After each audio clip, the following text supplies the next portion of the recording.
All right, I've had a lot of requests for this one. So this is going to be for the gym owners who are making 10 to 20K a month. You've probably got maybe 100 members or so, or you're getting very close to that, and you're looking to push to the next level. And what happens is that when you finally crack the lead generation problem, which is typically the first problem FitPro Studio owners have, is getting a consistent flow of leads, and they struggle for months or years with this until they do something like my Facebook strategy, my FEO funnel strategy, and then all of a sudden they start growing by 20, 30, 40 new client sales every single month. And then the lead generation problem is no longer an issue. However, the thing about business is that when you solve one problem, that creates a new problem. It creates a better problem, but it's like a video game. Business is like a video game where you beat the level 1 boss and it's not all sunshine and rainbows. All that happens is you go immediately onto level 2, which is harder and has an even harder boss to beat. So that's pretty much how gym owners need to look at this. And once you've dealt with the lead generation problem, then you're going to run into the scaling problem. And there's many reasons for this. And your problem goes from being kind of linear. In the beginning, your problem was just needing more leads. When it comes to scaling a business, the problem actually becomes multi-dimensional because there's a lot more moving parts. And the bigger a company gets, the more infrastructure it has, the more complicated it inevitably gets. So I've just listed out here a top-down overview of the main pillars of scale. So there are 5 pillars to scale a business in my experience. And I'm going to walk you through some of the main key takeaways from each one. So think of this as not a complete training by any means, but it's a checklist. It's going to give you the roadmap. It's going to show you what you need to be focused on before you even know you need to focus on it. And this is going to be the thing, because one more thing I'll say here before we jump into this is that when you're in the beginning stages of a business, like if you haven't got 100 clients yet, if you're making less than 10, 15,000 a month, the problem is obvious. The problem is very visible. You don't have enough leads. You don't have enough customers. When you go past that point, scaling a business becomes a lot more difficult because the problems are more invisible. And it gets a lot harder to see what the problem is at a more advanced level. Think of it like fitness or body training, right? If you see a very overweight, unfit person who says that I've tried everything and I can't lose weight, but they're eating crap and they're not going to the gym or exercising, then the problem is very linear. It's very obvious. It's right in front of you. You think, well, let's just get your training in place. Let's go to the gym 4 times a week. Let's get 10,000 steps a day and let's change up your diet. And let's say you do it with that client. And over 6 months, they make the changes and now they've lost a ton of weight and they're really kind of looking good. They're looking like an average person now. But then to lose that last 10 pounds, that stubborn 10 pounds of fat they have later, they then tell you they're still doing everything now and they still can't lose it. And the problem, the stubbornness of losing that last 10 pounds is actually a lot more invisible. There's a lot more factors at play, right? Because is it to do with their body movement? Is it something to do with their posture? Is it to do with their muscle activation? Is it to do with needing a more specific macro calorie count? So the more advanced you get with something, whether it's physique training or business, the more little details come into play, and it's hard to diagnose. It takes real expertise to diagnose where those little problems are coming from, right? So I went to the gym and I was working with a trainer and I couldn't get my squat strength any better, and I didn't know what the problem was. Now naturally I assumed it was my legs, and I thought, well, I just need to get my legs stronger, but I seem to be doing that, but my squat isn't going up. And I worked with a powerlifting coach for a while who then said, well, he did a more deeper analysis and said, no, the problem is actually something to do with my back. and not even just my back, but it was actually came down to the fact that something was not activating properly in my core, and I had a bit of, I had a hip, one of my hips was shifting the wrong way. So we had to do a lot of simple corrective work and breathing technique to actually get my core stabilized and my hips back in the right position. And then my squat added 10, 15 kilos, no problem. So they're invisible problems at a higher level. So let's walk through these things. First of all is growth, okay? The first pillar you need is growth. Without growth, which means consistent, reliable, predictable growth of the business and revenue, we cannot do anything else. So growth, this is the first little checklist to make sure you have in place.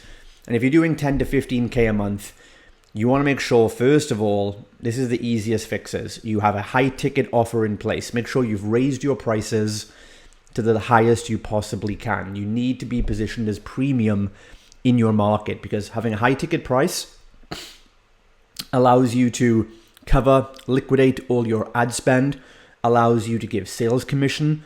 It attracts better quality clients who are going to retain longer and bring better quality referrals. And ultimately, the higher you charge the customer, it allows you to invest more into them and making it a premium, unique, next level service and product. So our 6-week challenge, to give you an example, starts at £499 when we open a studio. And once the coaches in that studio can comfortably sell at $499, we put it up to $599. That's £600 for a 6-week challenge in a large group. And what that allows us to do is, because it's so high value, we add so much into the program. So our clients on that program will get, possibly like accountability coaching, extra nutrition coaching, a one-to-one personal nutrition session. They get all these extra things that we couldn't put in otherwise, which gives them better results and makes us unique and makes our 6-week program different to anything else on the market because we charge more. Right? After that, you want to make sure you have a high converting sales process. So you want to have a high ticket price, but you also need to be closing at least 60 to 80% of the people you speak with into that program. Okay, and that's what we do. So in person with a consultation, we will close about 80% of the people we speak to onto a $599 front-end program. And then, of course, you want to make sure you're getting consistently at least 10 leads a day from Facebook ads every single day. So if to get 10 leads a day, you're probably going to spend between 50 to 100 pounds. Get 10 leads a day, and you make sure you close 2 or 3 sales a day. And then you want to make sure you're ascending or converting at least 60 to 70% of those challenges into back-end memberships. These are the basics of growth. So if you're not doing this yet, if you're not charging enough, if you can't close with a proven sales process, you're not getting consistent 10 leads a day, and also you're not converting those people into the back-end memberships, then nothing else from here is going to help you at all. And what I find the problem is, a lot of studio owners come to me, they've got 100 to 130 members, and they haven't dialed in the growth pillar, and they're trying to do the other stuff. And that doesn't work, because when you scale a business, you scale whatever you have going. So if you have a good growth system, high prices, high close rate, consistent leads, upsells and conversion, if you scale that, you'll scale your profits. But if you don't have this in place, you have low paying customers, high churn rates, you can't close consistently, there's not enough leads coming in. If you try and scale that, you're going to compound your problems, right? And you're going to make more problems for yourself. So you need to get this focused first. This is the first thing I do with the clients I work with in my one-to-one mentorship or my mastermind program. We dial this in the first 30 days. Once that's in place, now we can look at scaling. So the next pillar when it comes to scaling is operations. And this is what I class everything about systems and finance into. So first of all, some of the main systems that you need in your ops manual, you want to build out an entire operational manual. So you should be able to, your business is systemized when you're able to say to someone, hey, here's all the systems of the business, right? They're all in this folder, or they're all online plugged in. You could theoretically take those systems and someone else could do it for you. They might not do it as well as you, but the first step is getting them at least documented. So some of the main systems you need to have in place are your client acquisition systems. That includes the lead generation and sales we just talked about. But it also includes your content marketing system, your social media system. How and when do you post on social media? At least Facebook and Instagram, you should be dominating. And your email newsletter. Your email newsletter is the content, the emails that go out to your unconverted prospect list. If you've built up an interest list or a prospect list of people who've inquired about your programs but haven't bought, they should be getting a newsletter, at least 3 to 5 emails a week, giving them value, giving them testimonials, giving them call to actions to work with you, because you want to nurture that giant list over time. So you need to have that in place too. The next systems you want then are your systems that maximize client lifetime value. And this means making more money and more profit from the clients you already have. So some systems we have, this is your client onboarding system, is very powerful. Onboarding is shown to correlate very strongly with the client's success in the long term. So if they have kind of like a good start, a strong start in the first 30 days, because they jump on the program, they hit the ground running, they love it, it's clear, it's simple, they fit into the culture, then there's a good chance they're going to get great results long term. But the opposite is always also true. And you know this, right? If the client has a bit of a rocky start, they don't understand how to use the app, they can't book onto sessions, they miss a couple of sessions or whatever, it just makes the relationship harder to get off the ground. So getting your onboarding dialed in is critical, and not enough gym owners focus on this. Then there's your front-end offer, results. So your 6-week challenge or whatever you're offering, you need to make sure you've got systems to deliver all the results you promise in that program. So you can quantitatively say this program works. Then you want systems for ascension. How do you convert a percentage of front-end challenges into back-end memberships? And again, you need to be converting 60% or more. If not, you have a system breakdown there. Your system is not good enough, or your system is not being followed consistently. You're going to look at your back-end membership pricing, make sure your membership prices are priced high as well. And then you've got retention systems. We have seven core retention systems that I teach clients in my program. And we have referral systems. And I have 12 main referral strategies that I rely on. We deploy 2 to 3 at one time. Then you've got finance systems. So when it comes to finance, the main things you've got to think about are your financial projections. So you need a way to track your financial projections. This is the first thing we do, and it's the most important thing for any business owner. You need to map out what are your financial projections for the next minimum 1 year ahead. And that means you'll know 1 year in advance all the costs you're going to have and how they're going to increase as you grow. And you also know all the revenue that's going to be coming in. So you're not guessing. You're mapping the future and you create it as you go along. After you've got projections, then you need a system for tracking the actual financial results. So if you projected that in January 2024, you're going to make 25,000 revenue and your costs are going to be 15,000, then you need a system to track what actually happened in January and were you close to your projections or not. The next system we look at is our budgeting system, and this is broken down into cost centers. Now, of all the expenses you have when running your gym, you're going to have a number of cost centers, which are specific types of costs. So your rent is a cost center, your payroll is a cost center, stuff like that. So you want to make sure that each cost center, the way we run our gyms is each cost center has a target budget.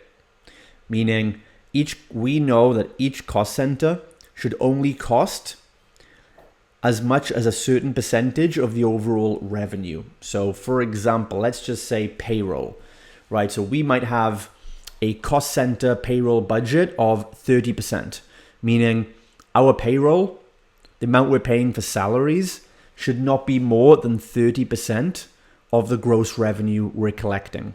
So if you're making $20,000 a month, you shouldn't have more than $6,000 a month going out on payroll.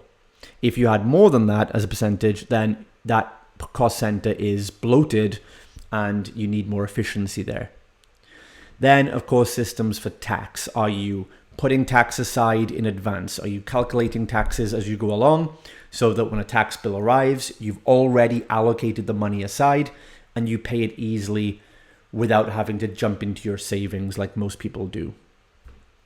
Finally, then, in systems, we have tech. So if you want to scale a business, you really need to start deploying systems and automation.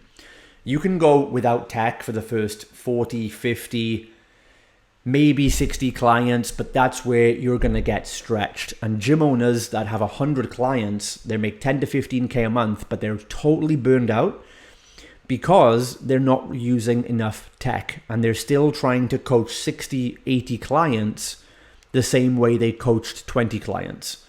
And it doesn't work, right? To give the amount of quality and service and touch points you want to give, you have to use tech to automate and scale.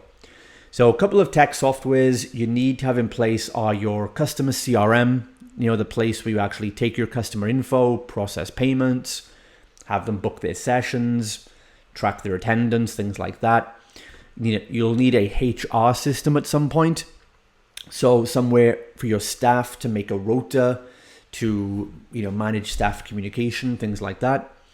And then you'll need some kind of marketing automation. So to send, collect email addresses of prospects, to send out your automatic newsletter 3 times a week, things like that. So once the main operations are in place, then we look at profit systems. So profit systems or profit boosters are the things that we deploy to make sure that our gyms are not just making revenue, but we're making a healthy 30 to 35% profit margin as well. So there are 5 main profit boosters we look at. First is pricing. We've already talked about that, getting your prices up as high as you can. Capacity is another one. So I meet a lot of gym owners who we look at their gym and they've got 1,500 square feet of workout space and they're training groups of 8 people, let's say. But they could be training groups of 16 in that space. They could literally double their capacity. But a couple of things stop trainers from doing that. The first thing that stops them doubling their capacity, or at least increasing it, is number one, their ego. So a lot of trainers, they insist on, I want to do groups of 8 because groups of 12 is too big. But they've got this, they're paying for the space to do 12 people if they maximize it to capacity. So the problem is you might want to do 8 people or 6 people because you believe that's better, but then you shouldn't have rented a bigger space. Your first responsibility in business is to make a profit so that you can pay the bills and keep it open so that you can then deliver the service to the clients. So at the end of the day, if you want to pay for more space and use less of it, you're going to have less profit in the business. If I rent an 8-bedroom villa and I only live in one room, then I'm paying a lot of money for that one room, aren't I? But that's how it goes.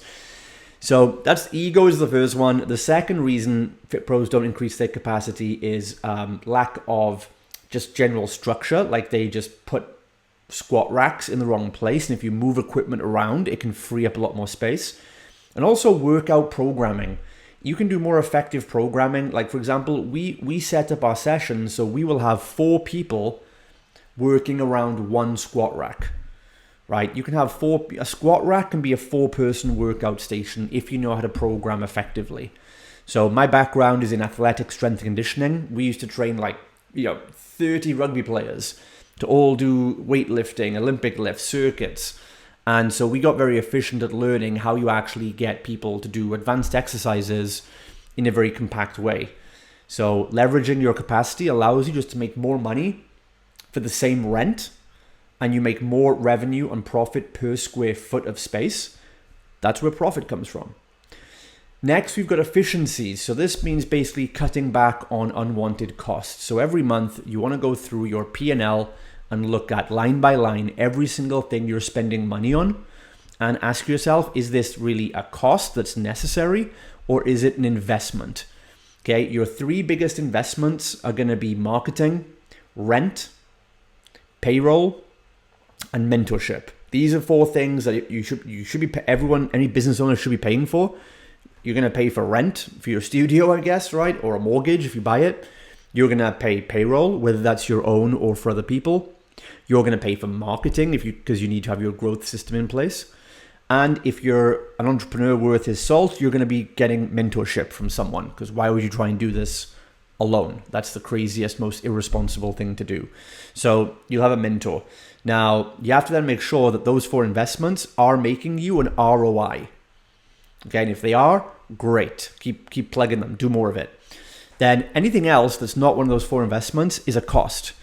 Now, I analyze my costs because some costs are necessary, even if they don't make an ROI. For example, we need to buy pens for the gym, right? I need pens and I need paper. Right? I need to buy toilet roll, right? Nothing I can do about that, even though toilet roll doesn't make me a direct ROI. But you have to buy it. So there are going to be some costs. Now, the way I evaluate costs is to look at this. Basically, we look at what is the result we want to give to our customer and what is the experience we want them to have. And the experience is basically our core values in action. So I look at every cost and say, is this cost is it enhancing the results our clients get and or the experience they get? And if it's not helping one of those two things, it probably shouldn't be on your outgoing list. So going back to toilet roll, that doesn't help my clients get better results, but it definitely enhances their experience of going to the bathroom. So that has a place now. But if I'm buying plastic coffee cups for the staff, that's not really necessary. We can just get them one flask, or they can get a recyclable cup, right? You see what I mean? So that's how I look at efficiencies. Next is upsells and client lifetime value. So we covered that already. All the systems for increasing the amount of money you make per customer per month. And then finally, we've got local ecosystem. Now I'm going to make a video on this one thing alone. All of these things deserve their own training videos, right? I'm just giving you guys a quick overview as best I can right now. But the local ecosystem, this is made of two things. This is your organic marketing, right? Meaning, more specifically, it's the list of prospects that you grow in your area. So Facebook ads are great. That's how you generate leads and get growth. But you also need organic marketing to grow your brand for the long term, right? So ads are what you deploy now to get a client to put their hand up and buy from you. Organic marketing is what you do to build your ecosystem, which means the pool of unconverted prospects. Now, this could include people who follow your email newsletter, people that follow your Facebook page, people that follow your Instagram, people that have contacted you before. It could be a whole host of things, right? There's different lists everywhere, but it's the sum total of all the people that are following and show some interest at some level in your business. And long term, this is the biggest asset that you want to grow, right? Because if you lost all your customers tomorrow, you should be able to go to that local list of unconverted prospects and get another 20 people through the door by sending out an email or a text message. But the list and the organic marketing is just one part of the local ecosystem. The other part of the ecosystem is profitable partnerships. It is all the local collaborations that you do. It's how your business interacts with the local community. So I'm going to go into ecosystem again in another video. Let me know if you want to get a copy of that when I do it. But it's really about all the different parties that your company gives value to, that in return bring value potentially back to your business. So think about this. Let's say there's 2 gyms in a town.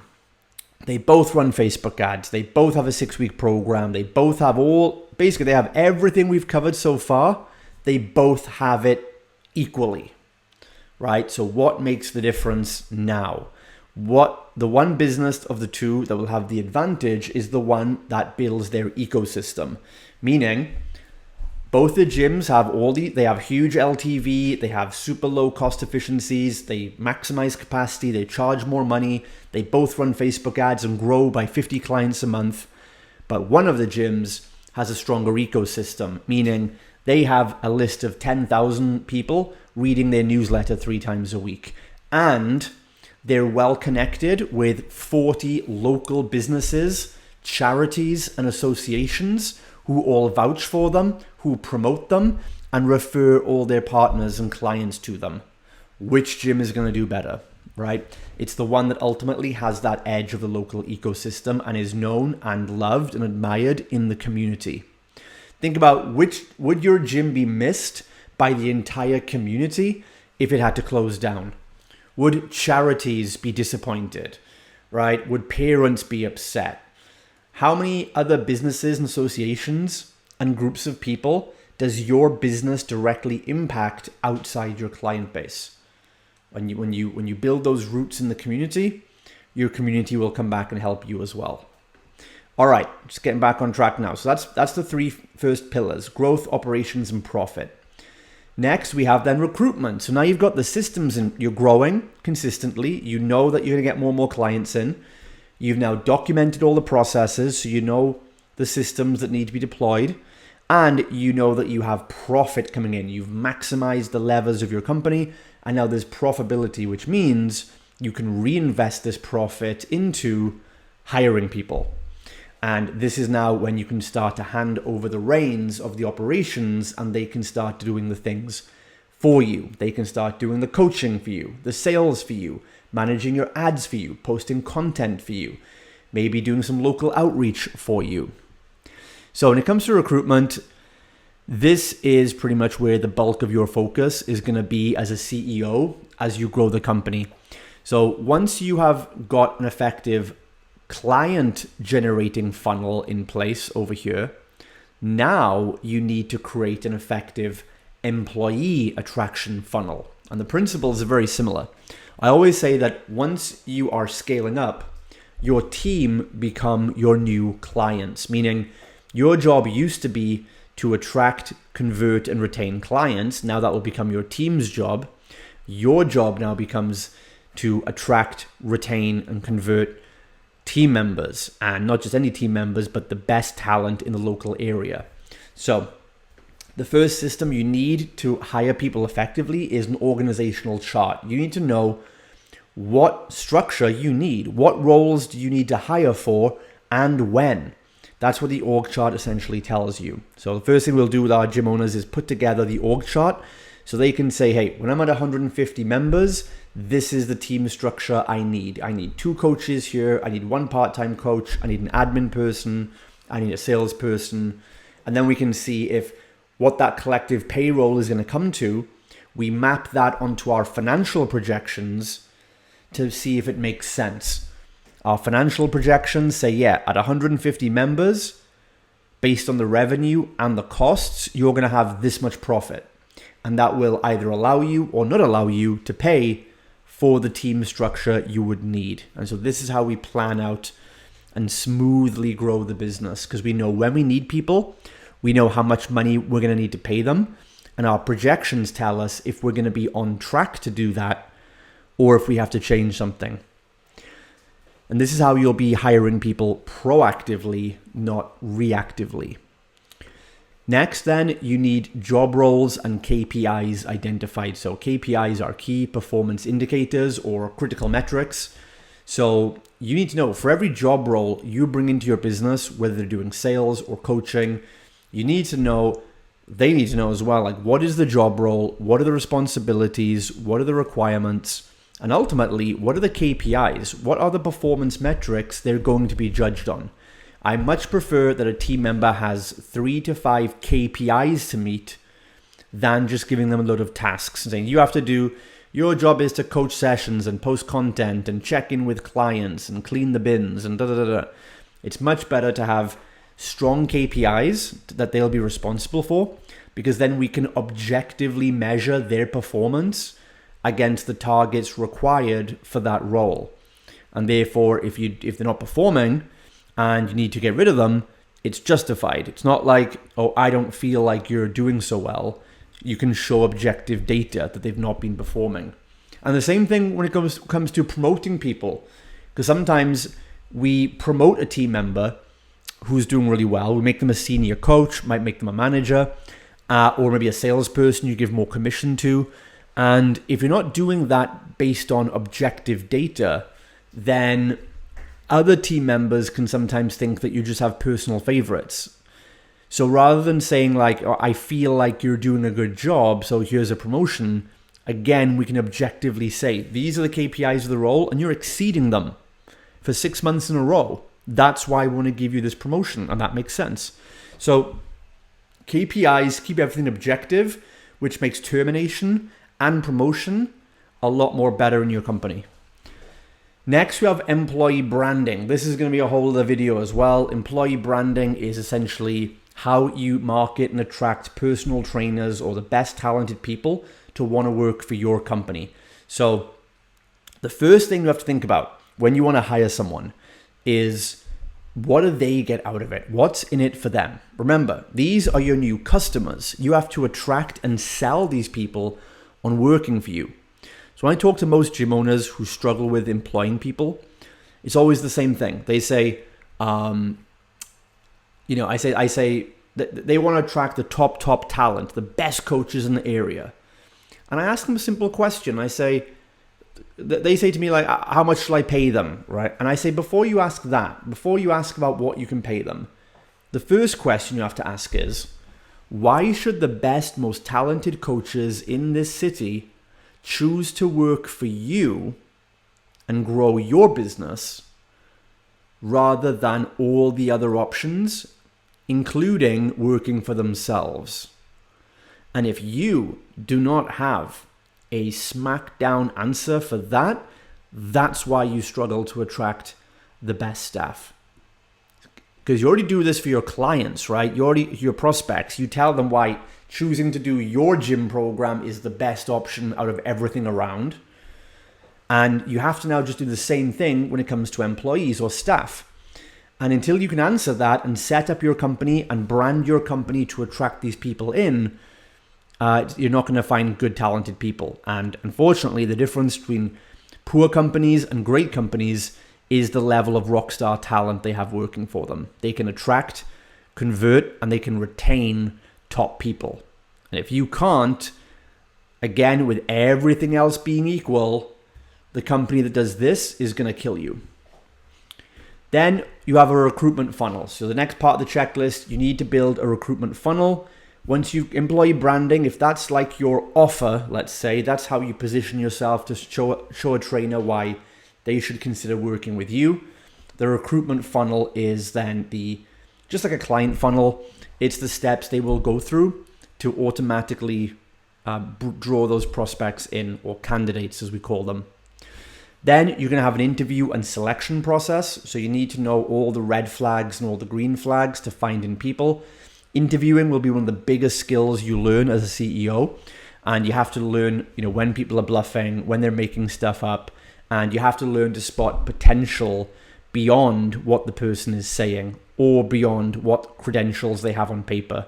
So traditionally, recruiting goes wrong because the employer is judging the person based on what they've written on their resume and the answers they give in interviews. Both those things are not reliable indicators of if a person is good for a job, right? As crazy as that sounds, they're not. So we have like a 15-point checklist to really understand someone's personality type and different things. Because if you really choosing the right person for the job destroys 90% of staff headaches. It's just choosing the right person to begin with. Just like your clients, right? Client headaches vanish when you have the right clients on. Same thing with staff.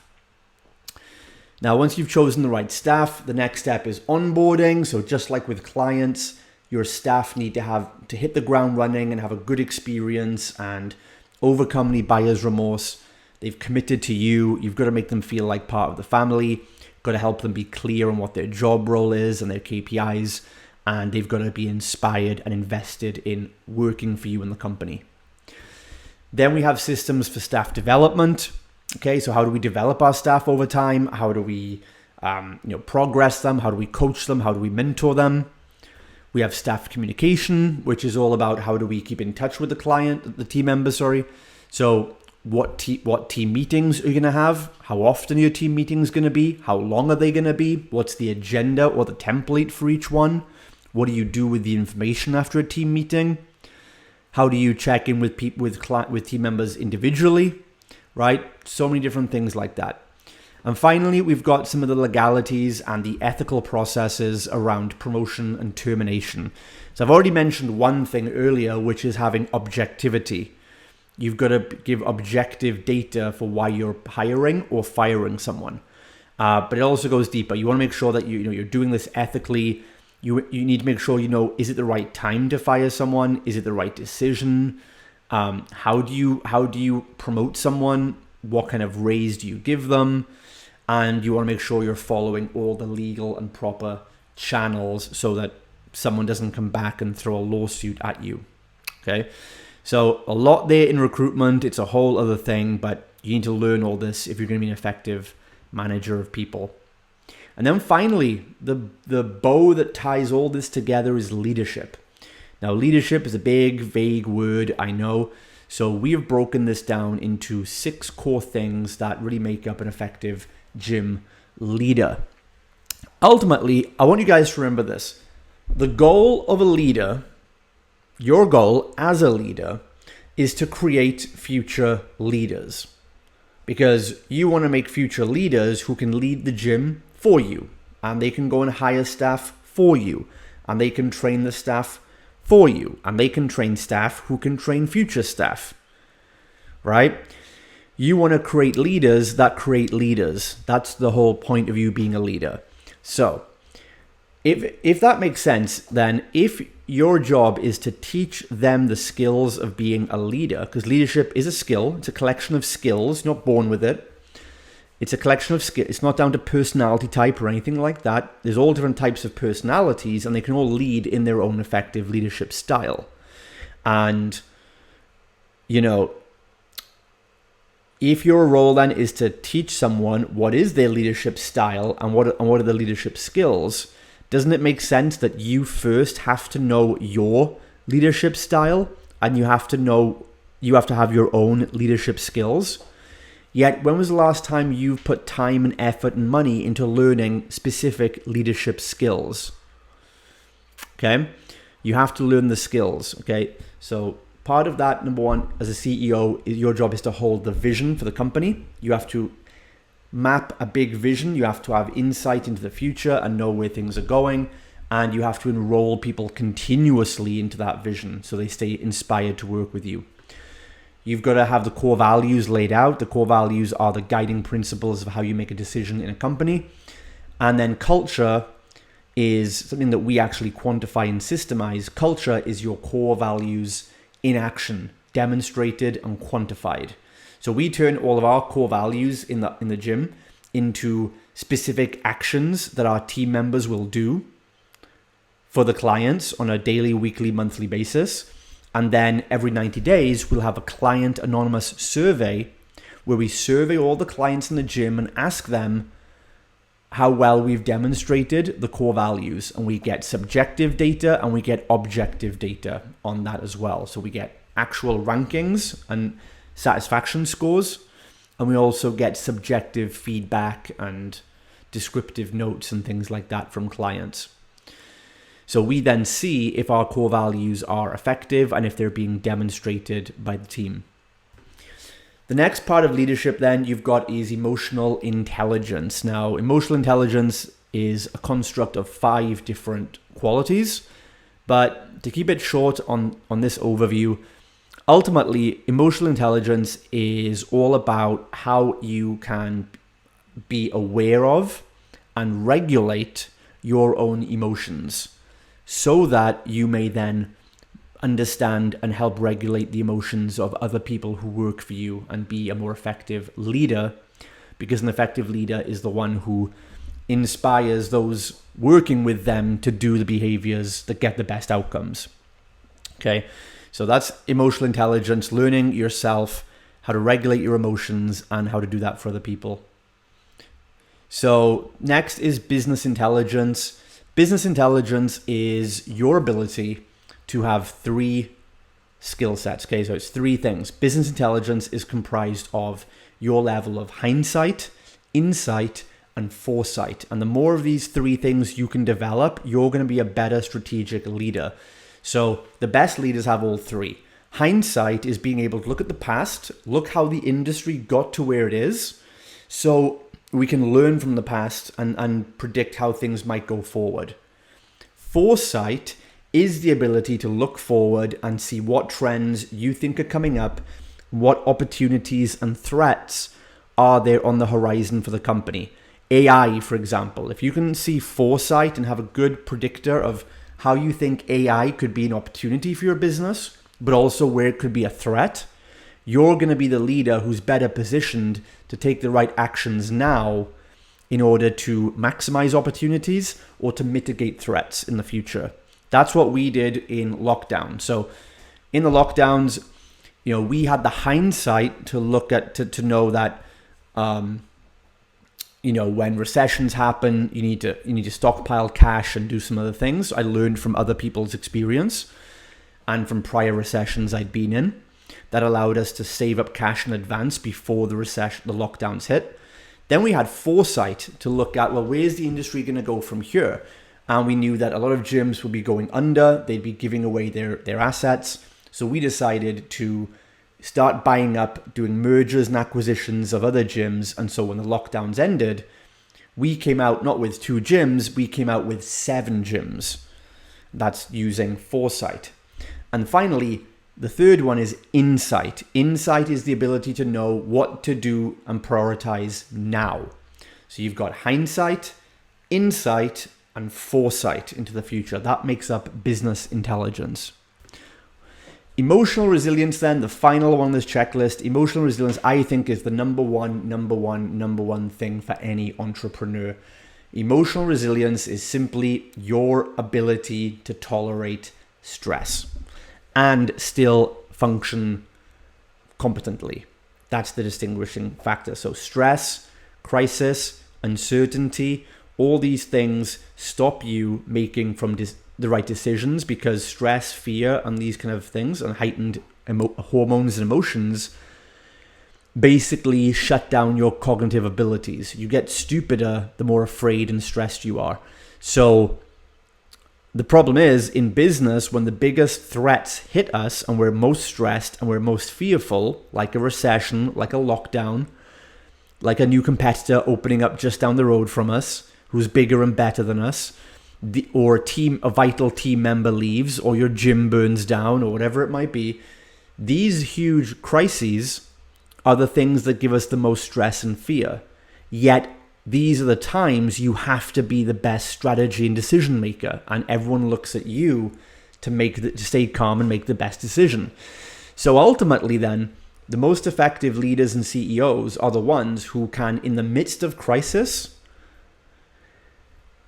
still get control of their emotions and make the right decision and think clearly in spite of the stress and all the rest of it.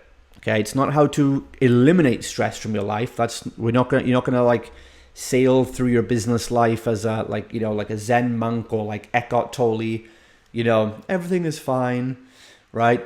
You're gonna be under pressure, under stress, heightened emotions, heightened estrogen, but you are still able to turn your thinking capabilities back on within seconds or minutes, when it takes the next person hours or days. And again, if you, like I keep saying, guys, if you had 2 gyms, you and your competition, and let's say both gyms, yours and theirs, have checked everything in this presentation so far. you're absolutely equal on everything else in this checklist. Local ecosystem, recruitment, management skills, profitability, pricing, vision, values, culture, even emotional intelligence. But at the end of the day, your emotional resilience is 1% better than theirs.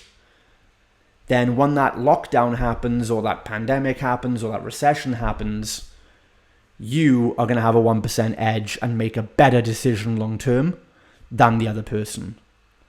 And this is what it's all about. Scaling is about getting the ultimate edge over your competitors, and you cannot underestimate how much skill and work goes into this, of developing yourself so you can develop your team and develop the systems of your business. Hope you guys have learned something from this. Again, we can go all day on teaching all these different aspects. And in fact, that's what I teach the gym owners in my mentorship and my mastermind, is they have training modules and courses and workshops on detailed all of these little things. But I hope this gives you a good overview and it gets you thinking about areas to improve, and also hopefully gets you thinking for the foresight about areas you'll need to start thinking about before it's too late. Let me know your feedback on this. And if you want more help, just reach out and I'll be happy to show you how we can grow your business.